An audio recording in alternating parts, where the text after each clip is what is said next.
I dream of indie. What's up, Radical Gamers? This is Wireless Riot, and I hope you're ready for a nostalgia bomb because today we are reviewing The Big Con for the PC. The Big Con starts out like every other 90s nostalgia movie, except for this time you actually have a good relationship with your parents. So you play as Allie, who is a 17-year-old who is going to be going off to band camp while her mom works at the video store to help her go into a really prestigious music college. Allie does not want to go to band camp because she wants to take after her mom. So apparently your mom owes loan sharks a crap ton of money. So now you have to go on a cross-country grifting trip with a boy that you just met selling bogus ice cream outside of a closed ice cream store that was filled with rats the day before. As Allie, you are going to learn how to pickpocket, listen and spy on people, and just generally steal from the public as you make your way across America to go to their version of Las Vegas.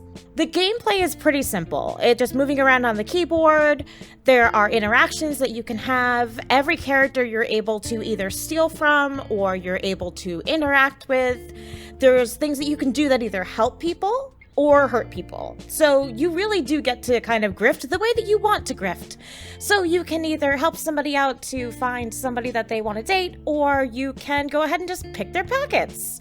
I ended up helping somebody find their wallet, and then I stole the wallet while they weren't looking.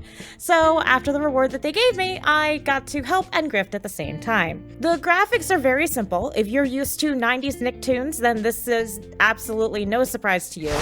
It's a crossover of Doug and Dr. Katz, if you think about the line work. And it's got a very, patterned background, just like all of the other 90s shows, like Rugrats and things like that.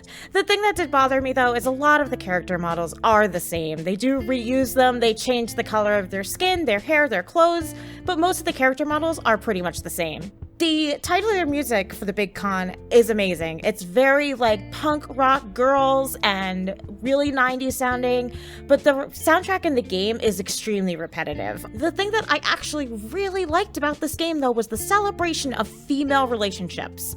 Allie calls her best friend multiple times on the road because she had confessed to her before she left that she was in love with her. So they start off with that, and then it kind of just really goes into the fact that you and your mom are pretty much best friends. You do movie nights together.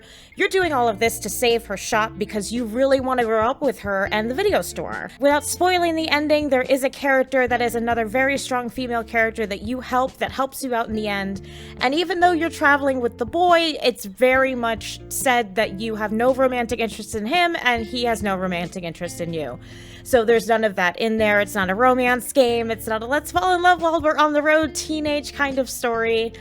But the game was really fun. It took about 4 hours, so it was pretty short. I really liked that you had a choice of how you're going to grift people. So you can pickpocket people, you can spy on them and help them. There's a lot of different puzzles that are really fun that involve using those mechanics in the game. The game was short, so it wasn't repetitive. All of the different areas were very separate. You felt like you were in a whole different zone. So it didn't feel repetitive going to the same places, doing the same grifts. My only cons really were the visuals. They just really repeated a lot of the same aesthetics and the music being very repetitive. But all in all, the Big Con was a really, really fun experience. And I am really glad that I got to play through it. And the ending was really satisfying. It didn't feel like I was left with questions. I mean, aside from the fact that how did you manage to get across the country with a boy that you just met and nobody called the police that you didn't go to band camp? That was my big overarching question.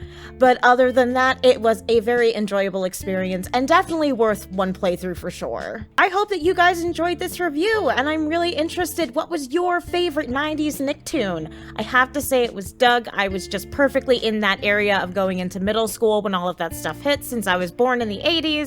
So Doug was my favorite. I'm curious about yours.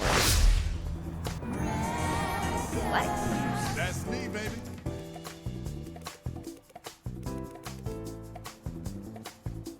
You know?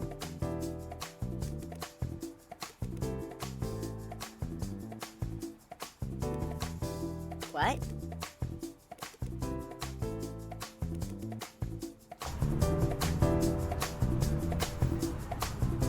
And as always, A huge thank you to our indie warriors, because without you, we could not bring a voice to the voiceless one in indie games.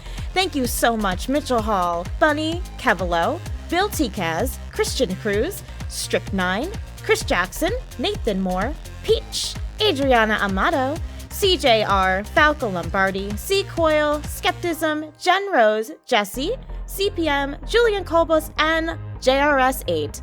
Thank you guys so much, and I will see you in the next indie game.